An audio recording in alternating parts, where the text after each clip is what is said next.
Good morning. Hi. It's Kat Simpson, this traveling Nona, and I'm here today. My topic today is Amazon ruining your business? And I know that sounds like kind of a provocative title and a let's blame Jeff Bezos for everything, but it's not what I meant. I was an Amazon seller for quite a while. In fact, I was one of the very first FBA sellers. I received a reach out inviting me to try the platform. I was given an account manager when I started. Now only the big accounts get them, but in the beginning, they had Amazon account managers for everybody transitioning into FBA, Fulfillment by Amazon. They wanted that transition to be smooth and they were still figuring things out themselves. So in the olden days, for those of you current Amazon sellers, there were no storage fees. We all had account managers. I don't want it to be like, the perfect time, but it was very different than it is now. So that was my main thing. No storage fees. And one of the first big changes they made that I remember, and my timeline, I have some notes here. My timeline might be off because my memory and when things happen is not great, but bear with me. And if you have a different change or something else you remember, please comment. I'd love to hear it. So I remember the first big change as being when they implemented storage fees. And I remember my friend Chris Green, because we were doing FBA radio at the time, and he called that a stupid tax. And I thought that was really clever, very funny, because the idea was when Amazon, if you think about it from Amazon's perspective, when they opened up FBA and when they opened up Amazon selling to third-party merchants, Bezos' idea was he wanted anything and everything that a consumer wanted to be available on his website. So when he opened up his warehouse, that's what he intended. What he hadn't realized, there's that unintended consequence that always happens, was that people who have been selling on eBay for years like me, or people that had a huge inventory, would suddenly realize that instead of paying for their warehouse every month, and instead of cluttering up their houses with stuff in every corner, and some Amazon and eBay sellers don't even use their second or third bathroom. It's just inventory storage. The guest room is completely full of inventory. So when FBA opened up, all that stuff got sent in. And smart, savvy sellers were thinking, why should I pay for a storage unit? Or why should I pay for a warehouse? Amazon will store it for fee and ship it for me. Okay?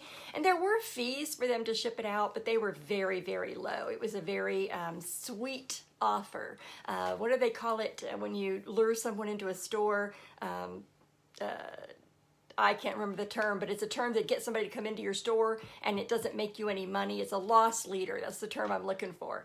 So it's a loss leader for the store because they figure once you get in there, you'll buy a bunch of other stuff and they'll make their money back. So it was kind of a loss leader for Amazon to get more and more people to come and bring their items because that's what Jeff wanted. He wanted everything available on his site. But as I said, the unintended consequence were his warehouses were filling up with a lot of stuff that wasn't selling.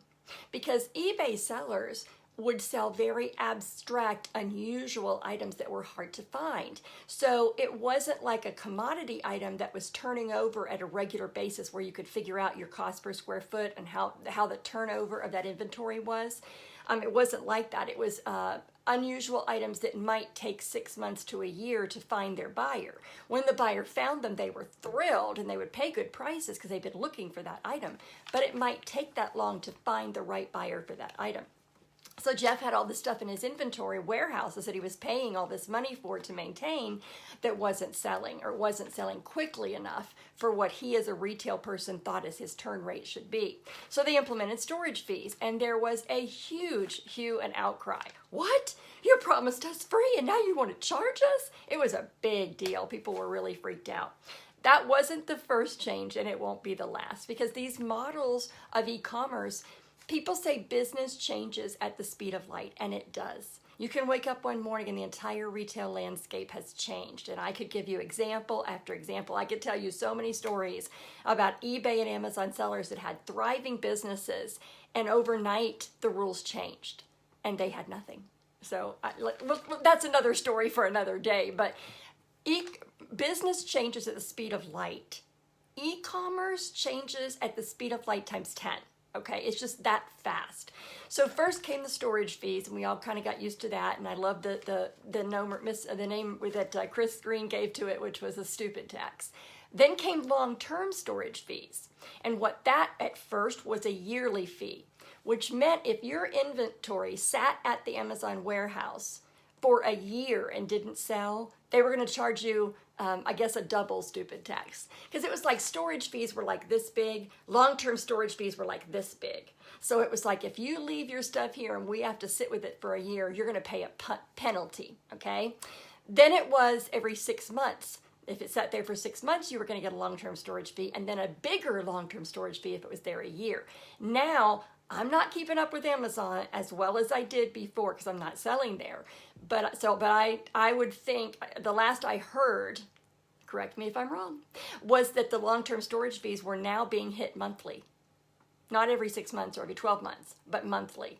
Not as in, we'll punish you if it sits here a month, but like whatever's been in here for 6 months, we're going to charge you this month, then we're going to charge you next month, then we're going to charge you. So as I understand it, the storage fees are really piling up, long-term storage fees especially.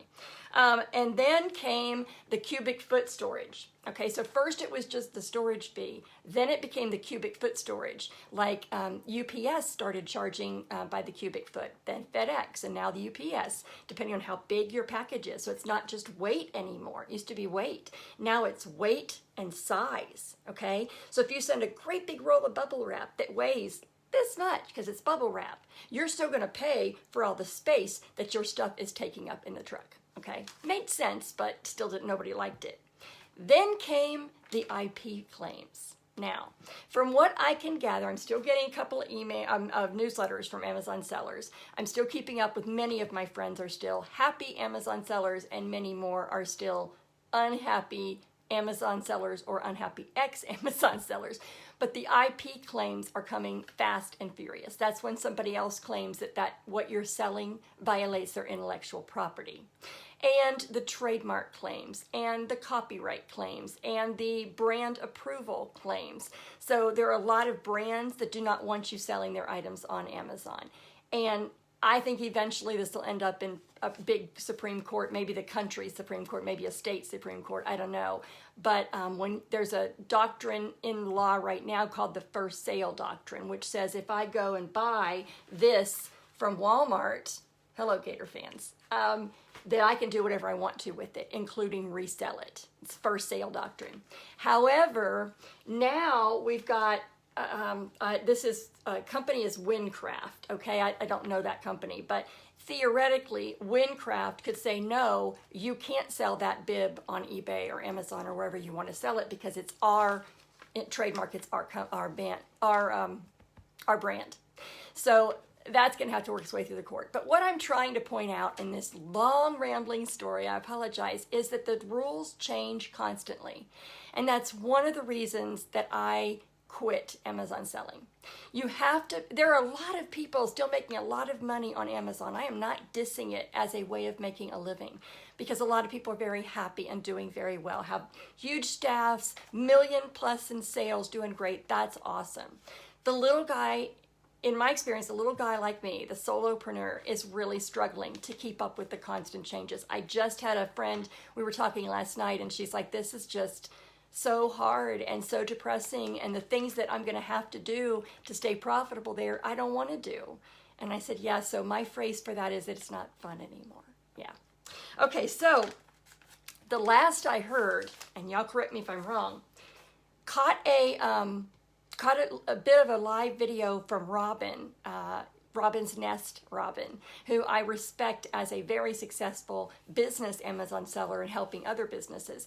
And she was talking, she and I think Eddie Levine was on there with her. We're talking about the newest changes from Amazon where they're going to start charging you that cubic foot storage as soon as you create a shipment. Not when the stuff gets to the warehouse, which I thought, this has got to be wrong. They cannot be charging you storage fees for stuff that hasn't gotten there yet.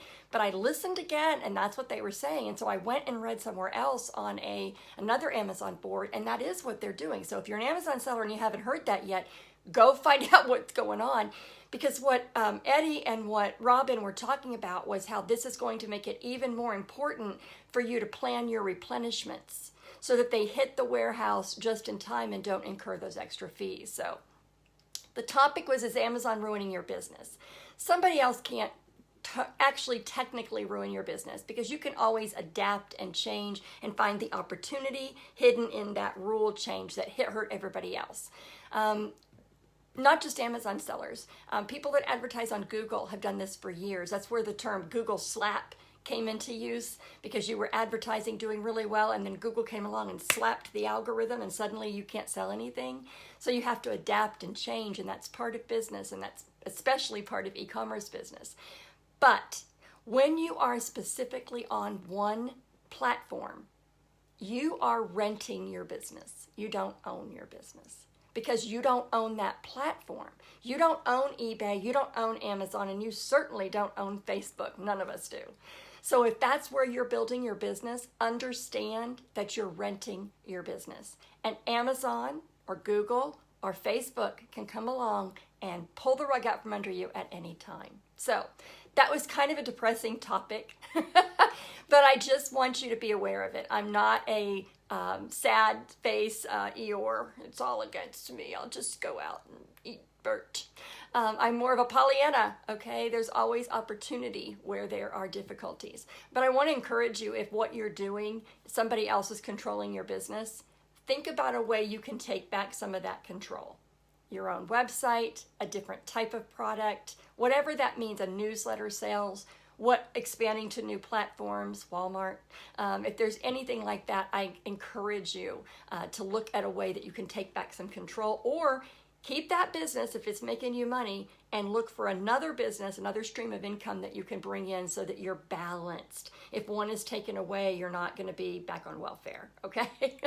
So if you're a struggling Amazon seller, I do have some recommendations of people I've been following for a long time that I'll be happy to share with you. Just reach out and I'll tell you who the long-term players are in this Amazon game that you can trust for advice and wisdom. And if you're an Amazon seller feeling like I was talking about and you're looking for another stream of income to balance that, reach out and let's see what we can figure out, because there's got to be another way. I have been that person getting on the computer in the morning ready to run my business and gotten one email that had the pit falling out of my stomach and just realizing I don't have a business. What? So been there, done that, don't want to do it again, don't want to see you do it. So if that's one platform is what you're doing, it's really a risky position. Reach out. And have a great week. In spite of the reality of our situation, there are always things to be found. Opportunities, relationships that can grow in adversity. I love you, and make it a good day, because you can. You have that power. Time flies, but you're the pilot, so pilot. Bye.